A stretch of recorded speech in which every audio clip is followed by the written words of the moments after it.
اچھا، ایک اور جملہ اس میں وہ بولتے تھے کہ وقال الظالمون، یہ ظالم کہتے ہیں ان تتبعون الا رجلا مسحورا، کہ تم تو پیروی نہیں کر رہے ہو مگر ایک ایسے شخص کی جو جادو زدہ ہے، جس کے اوپر جادو کر دیا گیا ہے، نعوذ باللہ من ذالک۔ اچھا، اسی آیت سے کچھ لوگوں نے پلی لی اور انہوں نے صحیح بخاری اور صحیح مسلم کی ان احادیث کا انکار کیا جو تواتر کے ساتھ اہل سنت اور اہل تشیع کے ہاں کامن موجود ہے۔ ہمارے اپنا تحقیق کے مطابق اہل سنت میں کسی بھی امام نے ان احادیث کا انکار نہیں کیا، نہ اہل سنت میں نہ اہل تشیع کے اندر، کہ آپ صلی اللہ علیہ وسلم پر بھی جادو کیا گیا ایک یہودی کی طرف سے۔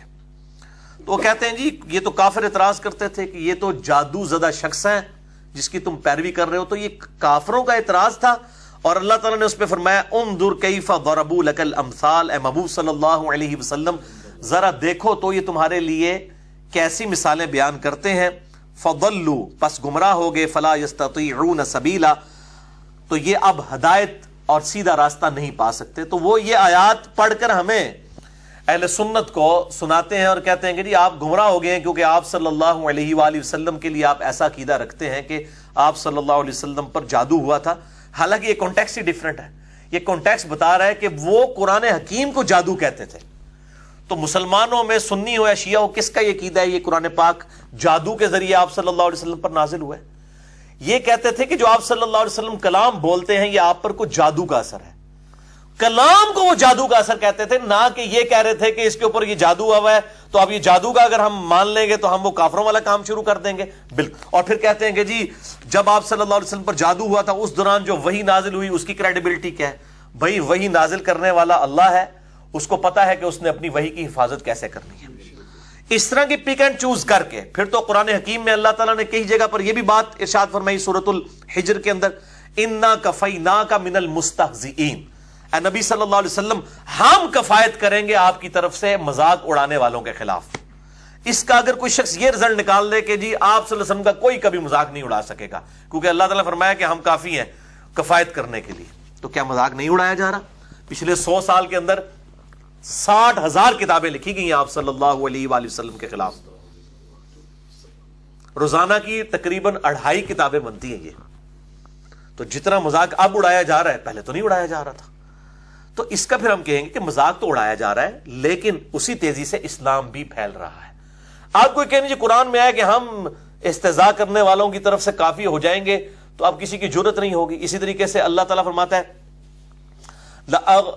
کتب اللہ لأغلبن انا ورسولی، کہ اللہ تعالیٰ نے یہ بات طے کر دی ہے کہ میں اور میرے رسول ہی غالب رہیں گے، اور نبی صلی اللہ علیہ وسلم کی اللہ تعالیٰ حفاظت فرمانے والا ہے، ٹھیک ہے۔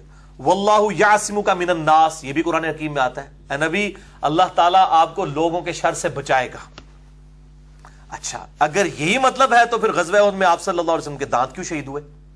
تو فوراً یہ بھی تعویل شروع کر دیں گے، اور اس کا ذکر تو قرآن میں سورہ ال عمران میں ہے کہ جب آپ کی شہادت کی خبر بھی مشہور ہو گئی، وما محمد الا رسول قد خلت من قبلہ الرسل افئن مات او قتل انقلبتم علی اعقابکم، یعنی مسلمانوں نے تلواریں پھینک دی کہ نبی صلی اللہ علیہ وسلم دنیا سے چلے گئے تو اب ہم کیا کریں؟ تو اللہ تعالیٰ نے فرمایا ہمارے نبی پہ احسان کیا ہے، محمد تو نہیں مگر ایک رسول صلی اللہ علیہ وآلہ وسلم، اور ان سے پہلے بھی کئی رسول گزرے، اگر یہ فوت ہو جائیں، یہ شہید کر دیے جائیں تو کیا تم اپنے دین سے الٹے قدم پھر جاؤ گے؟ جو الٹے قدم پھرے گا تو وہ اللہ تبارک و تعالیٰ اس کی پکڑ فرمانے والا ہے، اور ثابت قدم رہنے والوں کو اللہ تعالیٰ جو ہے وہ جزا دے گا، اور یہ الٹے قدم پھرنے والے اللہ کا کوئی نقصان نہیں کر سکیں گے۔ تو اب یہ حفاظت اسی طریقے سے طائف میں صحیح مسلم میں ڈیٹیل آتی ہے، آپ صلی اللہ علیہ وآلہ وسلم پر پتھروں کے ذریعے جو ہے وہ پتھروں کی بارش کی گئی، نوجوان لڑکوں کی طرف سے مارا گیا، ان بچوں نے جن کو لگا دیا تھا آپ صلی اللہ علیہ وآلہ وسلم کے پیچھے، حتیٰ کہ آپ صلی اللہ علیہ وآلہ وسلم کے خون مبارک سے آپ کے نالین مبارک بھی جو ہے وہ بھر گئے۔ تو آپ کہیں گے جی اللہ تعالیٰ نے حفاظت کی ذمہ داری لی تھی تو یہ کیسے ہو گیا؟ غزوہ احد میں دانت کیوں شہید ہو گئے؟ تو حفاظت کی ذمہ داری سے مراد ہے کہ یہ دین قیامت تک کے لیے قائم رہے گا، اور آپ صلی اللہ علیہ وسلم کو اس وقت تک نہیں اٹھایا جائے گا دنیا سے جب تک کہ آپ صلی اللہ علیہ وآلہ وسلم کا دین کامل حالت میں آپ امت تک نہ پہنچا دیں۔ اسی طریقے سے آپ کے جو صحیح بخاری میں آتا ہے، مسئلہ نمبر 163 میں نے بتایا کہ آپ صلی اللہ علیہ وسلم کو غزوہ خیبر کے موقع کے اوپر زہر دیا گیا تھا ایک بھنی ہوئی بکری کے اندر، اور اس کی وجہ سے 2 صحابی شہید بھی ہو گئے تھے. صحیح بخاری میں بھی آتا ہے اور ابو داؤد میں اس کی پوری ڈیٹیل آتی ہے، مسئلہ نمبر 163 میں نے بیان کی ہے. اور پھر اس یہودیہ کو جس نے زہر دیا تھا قصاص میں قتل بھی کیا گیا، اور آپ صلی اللہ علیہ وسلم پر اس وقت کوئی اثر نہیں ہوا. اس گوشت کی بوٹی نے بول کے بتایا کہ میرے اندر زہر ہے، لیکن آپ زبان پہ رکھ چکے تھے. البتہ پھر 4 سال کے بعد اللہ تعالیٰ نے آپ کو شہادت کے رتبے پر فائز کرنے کے لیے اس زہر کو واپس کروایا، اور اس زہر کے ذریعے آپ صلی اللہ علیہ وسلم کی وفات ہوئی. اللہ تعالیٰ جس نے 4 سال کے لیے زہر روک کے رکھا ہوا تھا وہ 4000 سال کے لیے بھی روک سکتا تھا. ایک ذریعہ بنایا، موت کا وقت آ چکا تھا. صرف ایک شہادت کا رتبہ، کیونکہ بخاری و مسلم میں حدیث ہے، آپ صلی اللہ علیہ وسلم نے فرمایا میری خواہش ہے میں اللہ کی راہ میں قتل کیا جاؤں، پھر زندہ کیا جاؤں، پھر قتل کیا جاؤں، پھر زندہ کیا جاؤں، پھر قتل کیا جاؤں، پھر زندہ کیا جاؤں، پھر قتل کیا جاؤں. تو آپ صلی اللہ علیہ وسلم اس خواہش کا اظہار کیا کرتے تھے. صحیح مسلم میں حدیث ہے جس کے دل میں شہادت کی تمنا نہیں ہے وہ نفاق کی ایک شاخ پر مرے گا. یعنی شہادت کی تمنا ہونی چاہیے. تو اللہ تعالیٰ نے آپ صلی اللہ علیہ وآلہ وسلم کی خواہش پوری کر دی. بہرحال دین آپ کامل حالت میں الحمدللہ امت تک پہنچا گئے. آپ صلی اللہ علیہ وآلہ وسلم کے دین کی حفاظت اللہ تعالیٰ نے خود کرنی ہے. لہذا یہ کہنا کہ جی یہ جو آیات ہیں اس سے ڈینائل ہو جائے گا، اگر ہم اس چیز کو مان لیں تو پھر وہ ڈینائل ہو جائے گا اس بات کا کہ آپ صلی اللہ علیہ وسلم کی وہی تو محفوظ ہے، تو اس کا ڈینائل ہو جائے گا. محفوظ تو نہیں ہے، آپ پہ تو جادو ہو گیا تھا. اور کہتے ہیں یہ تو کافروں کی بات ہے. وہ کہتے تھے یہ جادو زدہ شخص ہے. تو یہ آپ کانٹیکسٹ دیکھیں، ظلم نہ کریں. اس کا کانٹیکسٹ کیا ہے کہ وہ قرآن حکیم کو کہتے تھے یہ جادو کا اثر ہے. آپ صلی اللہ علیہ وآلہ وسلم پر جو جادو ہوا وہ بالکل الگ ہے. اب یہ جو ڈاکٹرائن کھڑی کی ہے، ہم اس ڈاکٹرائن کو قرآن سے ہی نرلیفائی کر دیتے ہیں جادو کے معاملے میں. حدیثوں کو تو چھوڑ دیں. آپ کی ڈاکٹرائن یہ ہے، آپ کا بیانیہ یہ ہے کہ نبی کے اوپر جادو نہیں ہو سکتا. اگر ہم قرآن حکیم سے ثابت کر دیں کہ نبی پر جادو ہو سکتا ہے، جیسے باقی معاملات ہیں، نبی کو بھوک لگتی ہے، نبی کو جب زخم لگتا ہے خون نکلتا ہے، نبی پر جب دکھ آتا ہے آنسو نکلتے ہیں، باقی سارے معاملات ہیں.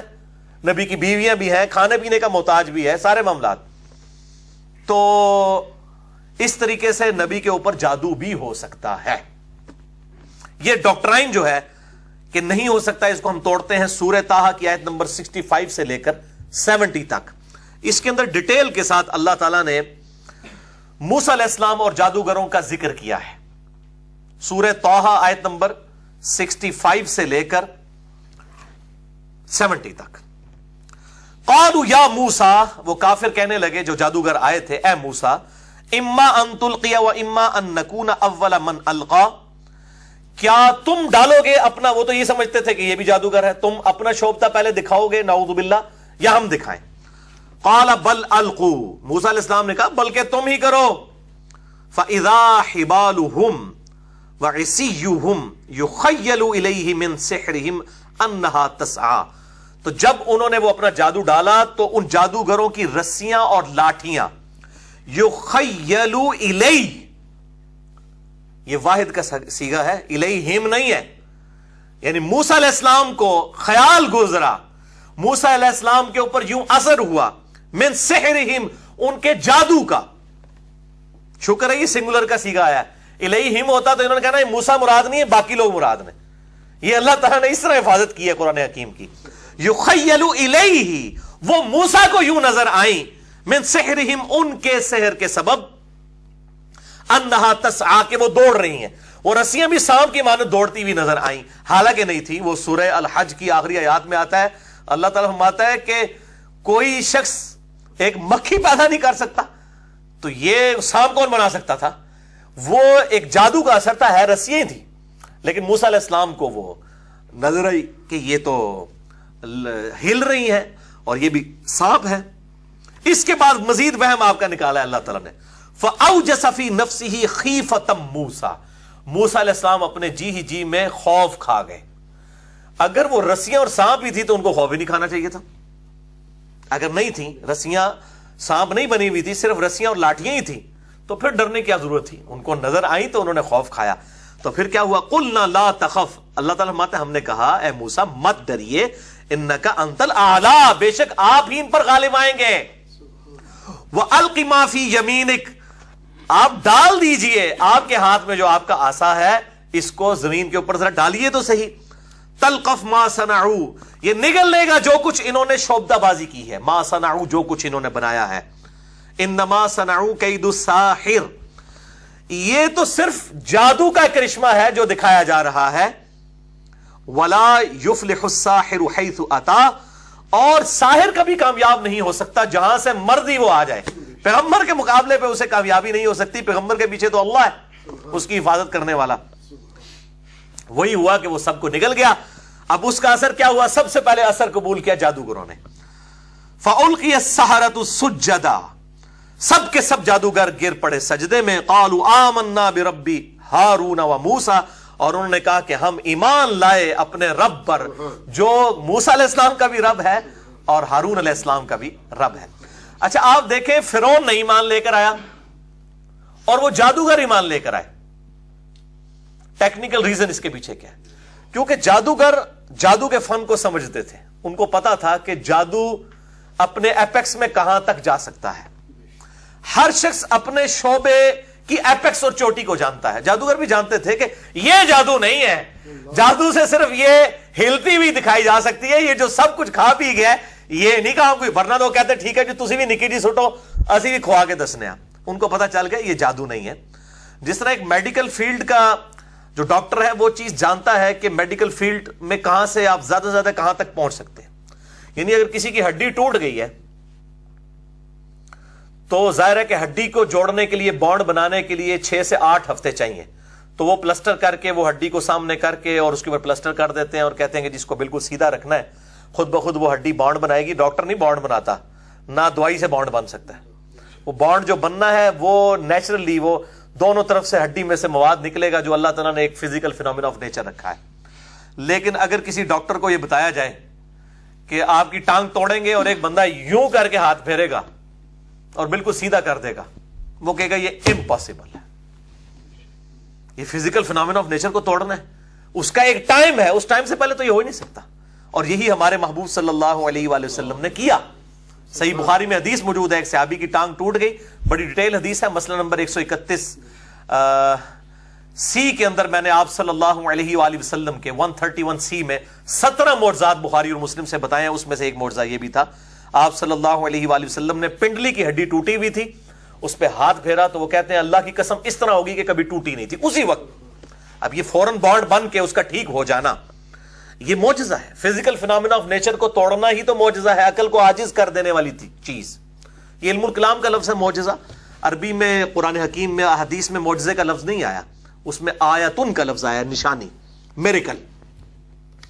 تو یہ اللہ تبارک و تعالی اپنے پیغمبروں کے ذریعے ان معجزات کا ظہور فرماتا ہے، جس کے لیے چاہے اور جس وقت چاہے اس طرح کے معجزات کا ظہور ہو جاتا ہے، فزیکل فینومینا آف نیچر کو توڑنے والے معجزات. تو یہ جو موسیٰ علیہ السلام کے سامنے جادوگر آئے ان کو یہ بات پتا چل گئی کہ یہ جادو نہیں ہے، وہ ایمان لے آئے. اب اس سے بالکل کلیئر کٹ پتا چلا کہ موسیٰ علیہ السلام کو بھی وہ رسیاں سانپ کی مانند ہلتی ہوئی نظر آئیں. تو موسیٰ علیہ السلام پر جادو ہو گیا تو آپ کا جو اصول اور مبادی تھا وہ ٹوٹ گیا کہ نبی پر جادو نہیں ہو سکتا. ہم یہ پوچھتے ہیں وہ جو اصول اور مبادی یہاں تک ٹوٹا کہ اسی دوران ان کے دل میں خوف بھی پیدا ہوا، پھر اللہ کی طرف سے وحی بھی آئی. اللہ تعالیٰ اپنے نبیوں کی حفاظت کرنے والا ہے. اگر ہمارے محبوب صلی اللہ علیہ وآلہ وسلم کو چند دن اس کیفیت سے گزارا گیا تو اللہ تعالیٰ نے وحی کے اعتبار سے آپ کی حفاظت کی. آپ کے ساتھ ایسا معاملہ نہیں تھا کہ وحی کا معاملہ، آپ صلی اللہ علیہ وسلم کچھ کام کرتے تھے پھر بھول جاتے تھے، خصوصاً اپنی بیویوں کی جو باری ہے اس کو بھی بھول جاتے تھے. بخاری اور مسلم میں اس کی ڈیٹیل آتی ہے، میں وہ حدیث بھی یہاں پہ بیان کر دیتا ہوں. تو اس سے زیادہ آپ کے اوپر کوئی اثر نہیں تھا اور اللہ تعالیٰ نے حفاظت فرمائی. اور آپ پھر یہ کہتے ہیں جی یہ حدیث تھی تو بڑے لوگوں نے روایت کیوں نہیں کی ہے؟ صرف جو ہے وہ ہشام نہیں، جو عروہ کا بیٹا ہے، عروہ ابن زبیر، جو عبداللہ ابن زبیر کے چھوٹے بھائی ہیں، اما عائشہ کے بھانجے ہیں، انہوں نے روایت کی ہے. یہ شام جو ہے یہ سٹھیا گیا تھا، نعوذ باللہ. بھائی اما عائشہ نے یہ حدیث بیان ہی ایک بندے کے ساتھ کی تاکہ امت تک یہ پیغام پہنچے. یہ آپ صلی اللہ علیہ وآلہ وسلم پہ جو اثرات تھے یہ لوگوں نے آبزرو نہیں کیے، یہ صرف آپ کی بیویوں نے آبزرو کیے ہیں. اور اسی حدیث میں بخاری اور مسلم میں الفاظ بھی موجود ہیں، آپ صلی اللہ علیہ وآلہ وسلم نے اس حدیث کو بیان کرنے سے بھی روک دیا کہ اس کو آگے ڈیٹیل سے بیان نہ کیا جائے، ورنہ تو کئی صحابہ اس حدیث کو بیان کرتے. اس حدیث نے خود اپنی حفاظت اس اعتبار سے بھی کی ہے، وہ میں حدیث بھی آپ کو بیان کر دیتا ہوں. تو آپ صلی اللہ علیہ وآلہ وسلم نے اس کو بیان کرنے سے بھی روک دیا. یہ حفاظت کی اللہ تعالیٰ نے اسپیشلی آپ صلی اللہ علیہ وآلہ وسلم کی. تو یہ بالکل بہانہ غلط ہے, لیم ایکسکیوز ہے کہ جی وہ وہی کا کیا بنے گا, وہ تو پھر جادوگر, یہ تو قرآن اعتراض ہے. قرآن کا اعتراض یہ نہیں ہے, کافروں کا جو اعتراض قرآن نے نقل کیا وہ بالکل اور ہے. آپ صلی اللہ علیہ وسلم ہمارے لیے, پوری امت کے لیے رول ماڈل بننے والے ہیں. تو آپ کو ان تمام کیفیات سے گزارا جائے گا. آپ کا جب بیٹا ابراہیم فوت ہوا, صحیح بخاری میں آتا ہے آپ کی آنکھوں سے آنسو بھی نکلے. صحیح مسلم میں آتا ہے طائف کے موقع کے اوپر جب آپ کو پتھر لگے آپ صلی اللہ علیہ وسلم کا خون مبارک بھی نکلا. بخاری اور مسلم دونوں میں آتا ہے جب دانت شہید ہوئے تو ایسا خون کا فوارہ چھوٹا کہ آپ صلی اللہ علیہ وسلم بلڈ پریشر کے لاس ہونے کی وجہ سے بے ہوش ہو گئے. اسی لیے آپ کی جو شہادت کی خبر بھی مشہور ہو گئی. تو آپ صلی اللہ علیہ وسلم کے ساتھ وہ سارے معاملات ہوتے. آپ کی بیٹیوں کو بھی طلاق پڑی. آپ صلی اللہ علیہ وسلم نے اپنی 3 بیٹیاں جو آپ کی زندگی میں فوت ہوئیں جوان, ان کو دفنایا بھی. سارے سرکمسٹانسز سے آپ کو گزارا گیا, اور اس ایک ذریعے پہ بھی گزارا گیا, جادو کے اعتبار سے بھی, کہ ایک دفعہ آپ کو گزارا گیا, اس کے بعد کبھی کسی پہ جادو نہیں ہوا. ورنہ تو سیدنا عمر نے پوری دنیا کو جو آگے لگایا ہوا تھا, رومن اور پرشین امپائر کو, تو اس وقت سارے دنیا کے جادوگر مل کے حضرت عمر پہ جادو کرتے نا, کیونکہ اللہ تعالیٰ کی طرف سے المعوذات نازل ہو چکی ہوئی تھی, سورہ اخلاص, سورۃ الفلق اور سورۃ الناس, اور اللہ نے ان کو ذریعہ بنایا. آج بھی صبح شام کے اذکار, کتنے جو کانفیڈنٹ لوگ ہیں وہ کہتے ہیں جی آپ نے جو ڈیٹا لینا ہے ہمارا لے لیں, ہم آپ کو پورا ڈیٹا دیتے ہیں, آپ ہمارے اوپر جادو کر کے بتائیں. اتنے کانفیڈنٹ لوگ بھی موجود ہیں. جو لوگ صبح شام کے اذکار کرنے والے ہیں الحمدللہ وہ اس اعتبار سے کانفیڈنٹ ہیں الحمدللہ. تو بہرحال یہ جادو والی حدیث بھی آپ سن لیجئے. یہ حدیث صحیح بخاری اور مسلم دونوں میں موجود ہے. اہل سنت اہل تشیع دونوں کا اجماع ہے کہ آپ صلی اللہ علیہ وآلہ وسلم کو اس کیفیت سے گزارا گیا. بخاری میں انٹرنیشنل نمبر کے مطابق 5763 سے لے کر 5766 تک 4 طرق اس کے موجود ہیں, جس میں پوری ڈیٹیل موجود ہے. صحیح مسلم میں ہے 5703. اب یہ عجیب حسن اتفاق ہے, بخاری میں 5763 اور مسلم میں 5703, اس میں 63 اس میں 03. اور یہ الحمدللہ مشکات کے اندر بھی موجود ہے, انسائکلوپیڈیا آف حدیث میں معجزات والے چیپٹر کے اندر انٹرنیشنل نمبر کے مطابق 5893. یہ ڈیٹیل سے حدیث یوں ہے کہ آپ صلی اللہ علیہ وآلہ وسلم کے بارے میں اما عائشہ روایت کرتی ہیں کہ آپ صلی اللہ علیہ وآلہ وسلم میرے گھر تشریف لائے تو آپ صلی اللہ علیہ وآلہ وسلم رات کے وقت اللہ تعالیٰ سے مسلسل دعا کرتے رہے. تو بعد میں پھر آپ صلی اللہ علیہ وآلہ وسلم نے اس کی وجہ بیان کی. یعنی اما عائشہ نے بھی یہ چیز آبزرو اس اعتبار سے نہیں کی اسٹرانگلی. تو کہتی ہیں میں نے پوچھا تو آپ صلی اللہ علیہ وآلہ وسلم نے فرمایا کہ میرے ساتھ کچھ دنوں سے یہ معاملہ چل رہا تھا کہ میں باتوں کو بھول جایا کرتا تھا. اسی طریقے سے کس بیوی کے گھر سے میں ہو کر آیا ہوں میں اس کو بھول جایا کرتا تھا. بس یہ 2 چیزیں رپورٹ ہوئی ہیں. پھر میں نے آج رات اللہ تعالیٰ سے بار بار دعا کی کہ اے اللہ یہ میرے ساتھ جو کچھ ہو رہا ہے, آپ کو تو نہیں پتا تھا کہ آپ کے اوپر جادو ہوا ہے, آپ پہلی دفعہ اس ایکسپیرینس سے گزر رہے تھے, تو یہ میرے لیے معاملہ اشکار کرتے ہیں. آپ صلی اللہ علیہ وسلم کسی جادوگر کے پاس نہیں گئے, کسی تعویذ دھاگے کروانے والے کے پاس نہیں گئے, اللہ کی طرف رجوع کیا. تو آپ صلی اللہ علیہ وآلہ وسلم فرماتے ہیں کہ آج رات 2 فرشتے میرے پاس آئے, اور بخاری مسلم کی حدیث یاد کر لیں. جو فرشتے کہتے ہیں کہ ان کا صرف ان کی آنکھیں سوتی ہیں, دل جاگتا رہتا ہے. تو آپ صلی اللہ علیہ وسلم سوئے ہوئے تھے, ایک فرشتہ سرہانے آ گیا اور ایک پاؤں کی طرف, سیدنا جبرائیل علیہ السلام اور میکائیل علیہ السلام. یہ تاریخی روایتوں میں, تاریخ جو وہ طبقات ابن سعد ہے اس کے اندر ملتا ہے یہ نام.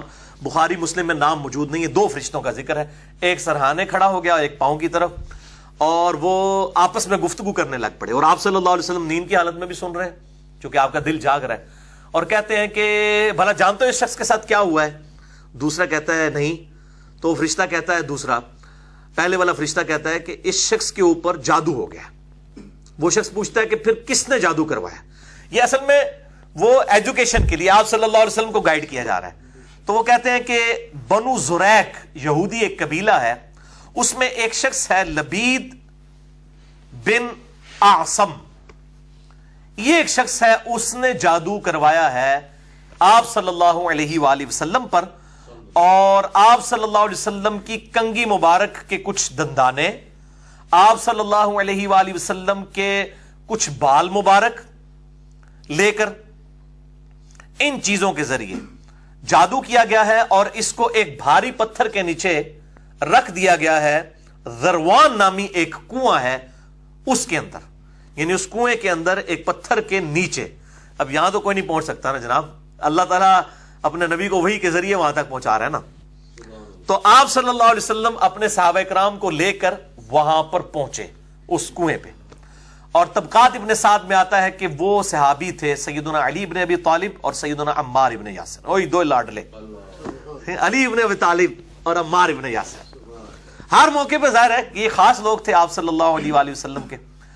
تو ان دونوں کو لے کر آپ صلی اللہ علیہ وآلہ وسلم وہاں پر پہنچے اور آپ صلی اللہ علیہ وسلم نے کہا کہ عائشہ، میں نے جب اس کنویں کے پانی کا رنگ دیکھا تو وہ گاڑھا سرخ کلر تھا جس طرح کسی نے مہندی گھول دی ہو، اور وہاں پہ جو کھجور کے درخت تھے وہ گویا اس طرح تھے جس طرح شیطانوں کے سر ہوتے ہیں جو قرآن حکیم کے اندر آئے. اور پھر آپ صلی اللہ علیہ وسلم نے وہ جو کچھ بھی تھا یہ ساری چیزیں نکلوا کے اسی کنویں کے اندر جو ہے وہ دفنا دی اور اس کے اوپر مٹی ڈلوا کے اس کنویں کو مکمل طور پر بند کر دیا. تو سیدہ عائشہ کہتی ہے کہ یا رسول اللہ صلی اللہ علیہ وسلم، آپ وہ لے آتے اور لوگوں کو بتاتے اس کے بارے میں. تو آپ صلی اللہ علیہ وآلہ وسلم نے فرمایا، میں نہیں چاہتا کہ اس چیز کی وجہ سے لوگوں میں شر پھیلے، اس لیے میں نے اس بات کو وہیں پر دفن کر دیا. اس لیے یہ روایت اس طرح نہیں بیان ہوئی ہے.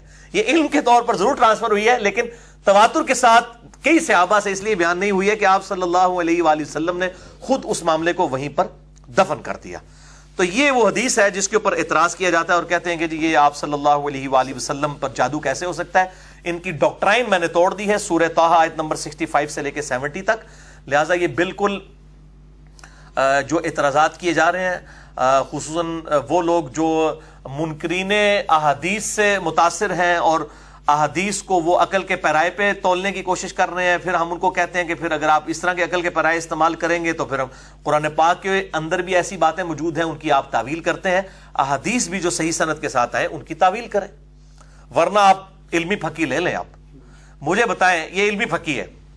قرآن حکیم سے میں ایک بات پیش کرتا ہوں. یہ اکثر لوگ کہتے ہیں ہمارا دل نہیں مانتا جی کہ جی وہ نبی کے اوپر کیسے جادو ہو سکتا ہے. اب میں آپ سے پوچھتا ہوں، آپ کسی شخص سے یہ پوچھئے، ہر شخص اپنے آپ سے سوال کرے، کیا آپ یہ گوارا کریں گے کہ ایک ایسا بچہ جس کو آپ نے بچپن سے پالا ہو، جو آپ کے بیٹوں کی مانند ہو، پھر وہ جوان ہو، حتیٰ کہ آپ کے نام کے ساتھ اسے منسوب کیا جاتا ہو،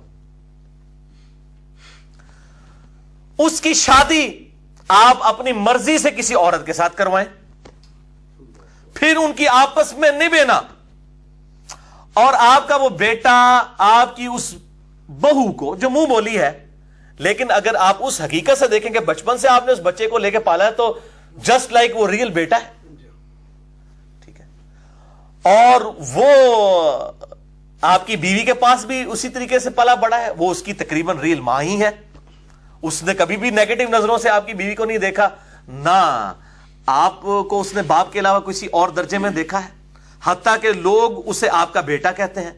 پھر آپ اس کی شادی کرواتے ہیں ایک عورت کے ساتھ، پھر وہ اسے طلاق دے دیتا ہے، اور پھر آپ اس عورت کے ساتھ جو آپ کی بہو بن چکی ہوئی تھی خود شادی کر لیں. کیا آپ گوارا کریں گے؟ کبھی بھی نہیں کرے گا. کوئی شخص یہ کرے گا پوری دنیا کی گالیں یہ کھائے گا اور اس کا دل میں نہیں گوارا کرے گا کہ یار یہ میری بہو، میں اس کے ساتھ شادی کروں. لیکن یہی کیس آپ صلی اللہ علیہ وآلہ وسلم کے کیس میں ہوا ہے. زید ابن حارثہ کو آپ نے بچپن سے پالا، بیٹوں کی مانند تھا، شادی خود کروائی سیدہ زینب کے ساتھ، لیکن نبھ نہیں سکی. وہ ہاشمی خاندان سے تھی، یہ غلام زادے تھے، وہ خاندانی والا معاملہ تو رہتا ہی. کافر وہ بھینسا پیج کے اوپر بھی اعتراض کر رہے ہوتے ہیں کہ نبی نے اپنی بیٹیاں علی کو اور عثمان کو دی ہیں، بلال حبشی کو کیوں نہیں دے دی. یہ ایکسپیرینس آپ کر چکے ہوئے تھے. اور بخاری میں حدیث ہے اپنے کف میں شادی کرو. ہم پلہ لوگوں کے اندر مشکل ہو جاتا ہے نبھنا. ذات بات کا فرق نہیں، لیکن ہم پلہ تو ہونا چاہیے. ایک ایئر کنڈیشن گھر میں رہنے والی بچی کو آپ جھونپڑی میں تو نہیں بیائیں گے نا، یہ تو عقل کے بھی خلاف ہے. اپنے کف میں ہم پلہ لوگوں میں کیا جائے گا نا. تو آپ صلی اللہ علیہ وسلم نے سیدہ زینب کے ساتھ، قرآن حکیم میں آیا، اللہ تعالیٰ فرماتا ہے ہم چاہتے ہیں کہ یہ منہ بولے بیٹے والی رسم توڑ دی جائے. زید ابن حارثہ کو زید ابن محمد کہا جاتا تھا. یہ رسم توڑنے کے لیے اتنے بڑے لیول کا کام اللہ تعالیٰ نے کروایا کہ تاکہ کامل یقین ہو جائے کہ منہ بولا کوئی رشتہ نہیں ہوتا. اب وہ لوگ تو باتیں کریں گے اور آپ صلی اللہ علیہ وسلم اپنے دل میں یہ بات چھپاتے تھے. وہ جو کشف المحجوب کے اندر اس کو اور طرف لے گئے نعوذ باللہ من ذالک. تو حالانکہ زید ابن حارثہ کی شادی جس کے ساتھ ہوئی تھی وہ نبی صلی اللہ علیہ وسلم کی کزن تھی. آپ نے بچپن سے زینب کو دیکھا ہوا تھا. زینب کی کون سی ایسی خوبصورتی تھی جو آپ کو اب جا کے بھا جانی تھی اس اعتبار سے کہ آپ نے پہلے نہیں دیکھی ہوئی تھی. ہاں کوئی عام سین عورت ہوتی تو آپ یہ جھوٹا الزام لگاتے ہوئے بھی آپ جو ہے وہ تردد نہ کرتے. زینب آپ نے دیکھی ہوئی, آپ نے رشتہ کروایا زینب کا. اس وقت تو پردے کی آیات بھی نازل نہیں ہوئی تھی, کوئی عام سین عورت تو نہیں تھی زینب. اگر آپ کی اپنی خواہش ہوتی آپ خود کر لیتے پہلے ہی. تو اللہ تعالیٰ تم اپنے دل میں بات چھپاتے تھے اور اللہ اسے ظاہر فرمانا چاہتا تھا. یعنی چھپاتے کیا تھے آپ صلی اللہ علیہ وآلہ وسلم؟ یہی کہ اگر میں نے یہ عمل کیا تو لوگ کیا کہیں گے. تو ہم اس رسم کو توڑنا چاہتے تھے. رسم توڑنے کے لیے آپ صلی اللہ علیہ وآلہ وسلم کی طرف سے اس طرح کی ایکٹیویٹی ہونا ضروری تھا. اور وہ کس لیول تک ہوئی, حتیٰ کہ آپ دیکھیں کہ اتنا بڑا ٹروتھ ریویل ہوا سورۃ الاحزاب کی آیت نمبر 40 میں, ما کان محمد ابا احد من رجالکم, محمد صلی اللہ علیہ وسلم تم مردوں میں سے کسی کے باپ نہیں ہیں. یعنی حضرت زید ابن حارثہ مرد تھے. جب آپ صلی اللہ علیہ وآلہ وسلم نے اعلان نبوت کیا نا, زید ابن حارثہ کی عمر 25 سال تھی اس وقت, یعنی یہ جوان تھے. تم مردوں میں سے کسی کے باپ نہیں ہیں بلکہ وہ اللہ کے رسول ہیں. وَلَٰكِن رسول اللہ و خاتم النبیین, رسول اللہ ہے اور خاتم النبیین ہے. نبوت کی مہر ہے اور مہر ڈاکومنٹ کے اینڈ پہ لگائی جاتی ہے, جس کے بعد ڈاکومنٹ میں کوئی چیز ایڈ کرنا جرم ہوتی ہے. خاتم بھی ہے اور خاتم بھی ہے. یہ بحث جو ہے قادیانیوں کے دھوکے کا جواب میں نے مسئلہ نمبر 40 میں دیا ہے, 40 نمبر میں. تو یہ آپ دیکھیں ختم نبوت کے ساتھ ذکر ہوا کہ محمد صلی اللہ علیہ وآلہ وسلم تم مردوں میں کسی کے باپ نہیں ہیں بلکہ وہ اللہ کے رسول اور خاتم النبیین ہیں. اس لیول کا ٹروتھ, یعنی جو یونیورسل ٹروتھ تھا خاتم النبیین ہونے کا, اسی آیت میں اس یونیورسل ٹروتھ کو بھی بتا دیا گیا کہ آپ صلی اللہ علیہ وسلم کسی کے منہ بولے جو باپ والا رشتہ ہے نا, یہ ایگزسٹ نہیں کرتا آپ کے لیے. اور اس میں یہ بھی خبر تھی کہ آپ کا کوئی بیٹا بھی بلوغت کی عمر تک نہیں پہنچے گا. اور اس کے پیچھے بھی آپ لاجک سمجھیں, انبیاء کرام علیہ السلام کے جب بچے جوان ہوتے تھے وہ ان کے جانشین بنا کرتے تھے, چونکہ ختم نبوت کا تقاضا یہ تھا. اور جو جانشین بنتے تھے ان کو بھی نبوت ملتی تھی. حضرت ابراہیم علیہ السلام کے جانشین حضرت اسحاق اور اسماعیل بنے, ان کو پیغمبری ملی. اسحاق کے بیٹے بنے یوسف, ان کو پیغمبری. تو آپ صلی اللہ علیہ وسلم کا اگر کوئی بیٹا ہوتا یقیناً پیغمبر ہونا تھا. لیکن ختم نبوت کا تقاضا تھا کہ آپ صلی اللہ علیہ وآلہ وسلم کا بیٹا کوئی بلوغت کی عمر تک پہنچے نا. چند مہینوں کی عمر میں سیدنا ابراہیم علیہ السلام اور باقی جو آپ صلی اللہ علیہ وآلہ وسلم کے بیٹے ہیں, سیدنا قاسم علیہ السلام اور سیدنا طاہر علیہ السلام ورضی اللہ عنہم اجمعین, وہ وفات پا گئے. اور کہا گیا کسی مرد کے باپ نہیں. اور یہ منہ بولے رشتے والا جو ہے نا, ہمیشہ کے لیے اس جو رسم ہے اس کو توڑ دیا گیا. اور اس کی ہم لاجک آج کے دور میں جب بے حیائی اپنے عروج کے اوپر ہے اس کو سمجھ سکتے ہیں کہ یہ منہ بھولے بہن بھائی ہوتے ہیں اور بعد میں وہ بہنوں کو بھگا کے لے جاتے ہیں ساتھ. کتنے واقعات آتے ہیں, ٹھیک ہے. اور لوگ جس کو چاہتے ہیں نا جی یہ پڑھائی ہے, جی ہے پہنی ہے, جی ہاتھ پھیر رہے ہوتے ہیں, سارے معاملات کر رہے ہوتے ہیں. حالانکہ اسلام نے اس کو کس حد تک کنڈیم کیا کہ ختم نبوت والی آیت کے اندر ہی اس کے اوپر حکم فرما دیا کہ آپ صلی اللہ علیہ وسلم کسی مرد کے باپ نہیں ہے. ایک اس رسم کو ختم کرنے کے اعتبار سے, دوسرا یہ کہ چونکہ مرد کے باپ نہیں ہے لہٰذا یہ ختم نبوت کا تقاضا ہے کہ آپ کسی مرد کے باپ نہ ہو, آپ کا بیٹا کوئی جوانی کی عمر تک نہیں پہنچے گا, ورنہ وہ بھی پیغمبر ہوتا. آپ صلی اللہ علیہ وآلہ وسلم کا جو اللہ نے مرتبہ رکھا ہے اس کا تقاضا تھا کہ اس کو بھی پیغمبری ملتی. لیکن ختم نبوت کی برکت سے یہ معاملہ ہمیشہ کے لیے سیٹل ہو گیا. اسی لیے آپ صلی اللہ علیہ وآلہ وسلم کا جانشین بھی کوئی نہیں ہے سوائے اس قرآن کے. بخاری اور مسلم میں حدیث ہے عبداللہ ابن ابی اوفا رضی اللہ تعالیٰ عنہ کی, آپ صلی اللہ علیہ وسلم کا وصی قرآن ہے. میں نے ڈیٹیل سے اس پہ ڈسکشن کی ہے, مسئلہ نمبر 85. قرآن اور قتال, نبی صلی اللہ علیہ وآلہ وسلم کی دو خصوصیات. آپ صلی اللہ علیہ وسلم کا واحد معجزہ جس کی بنیاد پر دعوی نبوت ہے وہ یہ القرآن ہی ہے. تو یہ جادو والا مسئلہ بھی بڑے عرصے سے ادھار تھا, لوگ کہتے تھے, اور اس قسم کے اعتراضات بڑے پڑھے لکھے طبقے کی طرف سے بھی آ رہے ہوتے ہیں. تو ہم نے ان کی ڈاکٹرائن توڑ دی ہے کہ قرآن حکیم کی ڈاکٹرائن سپورٹ کرتی ہے کہ انبیاء کرام علیہم السلام پر جادو ہو سکتا ہے, لیکن نبوت کی حفاظت رہے گی, وہ اپنی جگہ رہے گی. وہ تانوں ٹینشن لینے کی لوڑ نہیں ہے, وہ اللہ تعالیٰ نے حفاظت کرنی ہے, ٹھیک ہے نا جی. تو وہ اب آپ صلی اللہ علیہ وسلم پہ حالت جنابت بھی ہوتی تھی, وہ ڈاکٹر عامر لیاقت صاحب کہنے لگے کہ آپ صلی اللہ علیہ وسلم کے لیے ایک وہاں پہ ایک اہل حدیث عالم کو انہوں نے بلایا ہوا تھا, عالم آن لائن میں تو اسے کہتا ہوں عالم آن لائن حاضر, ٹھیک ہے, جب وہ لگتا ہوتا تھا. تو وہ اہل حدیث عالم نے کہا کہ آپ صلی اللہ علیہ وسلم جب حالت جنابت میں ہوتے تھے تو اس نے کہا جی آپ نے کیا کہہ دیا, آپ وسلم کیسے جنبی ہو سکتے ہیں؟ یار آپ صلی اللہ علیہ وآلہ وسلم کے اپنی بیویوں کے ساتھ صحبت نہیں کرتے تھے حالت جنابت میں؟ کتنی حدیثیں ہیں بخاری مسلم کے اندر. تو اس نے کہا نہیں, اگر آپ حالت جنابت میں مان لیا جائے تو اس وقت وحی کا کیا معاملہ ہوگا؟ تو انہوں نے بڑا پیارا جواب دیا, انہوں نے کہا آپ کو وحی لینے کی ٹینشن کی ضرورت نہیں ہے, وحی کس وقت نازل ہونی ہے یہ اللہ تعالیٰ نے نازل کرنی ہے, ٹھیک ہے نا. آپ کو ٹینشن لے رہے ہیں کہ جی حالت جنابت میں اگر وحی نازل ہوگی تو پھر کیا ہوگا, یہ تو اللہ تعالیٰ کا معاملہ ہے, وہ کس وقت چاہے وحی نازل فرمائے. تو تسی ٹینشن نہ لو کہ جی جناب وہ جادو کے دنوں میں اگر وحی نازل ہوئی تو کیا ہوگا, اللہ تعالیٰ حفاظت فرمانے والا ہے. پہلے آپ ثابت کریں کہ وہ جو دن تھے وہ ہزاروں سال کے اوپر محیط تھے اور وہ پورا قرآن انہی میں ہی نازل ہوتا رہا, پھر آپ کی بات مانی جائے گی نا. آپ کے پاس کیا ثبوت ہے کہ ان دنوں میں قرآن نازل ہوا ہے؟ اور اگر قرآن نازل ہوا ہے تو آپ صلی اللہ علیہ وسلم امت تک پہنچا نہیں سکے. بولے اعوذ باللہ تعالی, یہ امت کو دھوکہ دینا بند کریں. اور اس طرح کی یہ چھوٹی چھوٹی باتیں, تو میں نے عقلی لاجک بھی اس میں آپ کو دے دی ہے کہ یہ دل نہیں مانتا تو پھر بھائی دل یہ بھی نہیں مانتا کہ ایک شخص جس بچے کو بچپن سے پالے اور اس کی شادی بھی اپنی مرضی سے کرائے, پھر جب وہ طلاق دے دے تو اس لڑکی کے ساتھ جس کو سارے معاشرے کے لوگ اس کی بہو سمجھ رہے ہوں وہ نکاح کر لے, تو پھر آپ کیا کہیں گے؟ اس کی بنیاد کے اوپر آپ قرآن کے اس واقعے کو ڈینائی کر دیں گے. زید ابن حارثہ, اور زید واحد شخص ہے جس کا نام قرآن کے اندر آیا, کسی صحابی کا نام نہیں آیا سورۃ الاحزاب کے اندر. تو یہ میں نے ایک پھکی والا جواب بھی دے دیا ان کو کہ دل نہیں مانتا. آندہ کوئی کہنا دل نہیں مانتا تو دل پھر انہوں نہیں مانتا, ٹھیک ہے, دل کے ماننے کے اوپر ہونا ہے. اللہ تعالیٰ اپنے فیصلوں میں آزاد ہے. وہ جو یہ میں نے ایک مثال دی ہے قرآن حکیم سے, میں اس طرح کی اور مثالیں بھی پیش کر سکتا ہوں. بہرحال عقل مند کے لیے ایک دلیل ہی بہت ہوتی ہے. اللہ تعالیٰ سے دعا ہے جو حق بات میں نے کہی اللہ تعالیٰ ہمارے دلوں میں راسخ فرمائے. اگر جذبات میں میرے منہ سے کوئی بات نکل گئی تو اللہ تعالیٰ ہمارے دلوں سے محو کر دے. ہمیں کتاب و سنت کی تعلیمات پر عمل کر کے دوسرے بھائیوں تک پہنچانے کی توفیق عطا فرمائے. سبحانک اللہم بحمدک اشہد ان لا الہ الا انت استغفرک واتوب الیک وما علینا الا البلاغ المبین. جزاکم اللہ خیرا.